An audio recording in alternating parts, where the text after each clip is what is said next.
بجد حطتني اون ذا سبوت بطريقه، يا ابن المحظوظه انت جالك ايه؟ فقلت له اقسم بالله. نقف هنا ثانيه يا جماعه، هو انا اكشلي ممكن العب في نوادي، ودي تبقى حياتي وده يبقى مسيرتي. جت على دي عمر والنبي ايه ده؟ ما تعملش كده دلوقتي، لما نرجع انا عايز اقعد معاك. انت قلت لي كلمه جميله جدا حابب اشيرها مع الجمهور صراحه. قلت لي انا كده هلعب. انا اتصبت ومش هلعب كوره، وكمان الحلم راح خلاص، الحلم اتقفل. لازم تبقى بتتكلم بنفس طريقته، يعني لو قلت ترمينولوجي مش في البيزنس بتاعه انت بتخسر التراست من الاول. انت داخل انت كونسلتنت. لما تاهلنا دوري الجامعات ما كانش فيه كوتش، ما ردش على المسج من ساعتها.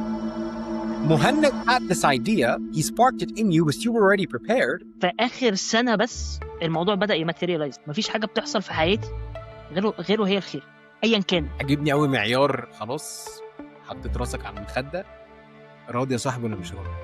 ولون شرابكو نفس لون الشراب التاني، ما ينفعش. القصه بدات ازاي؟ انه مش شغلك اللي بيفرق قوي، كلام الناس عليك هو اللي بيفرق. الايمج بتاعتك هي اللي بتفرق.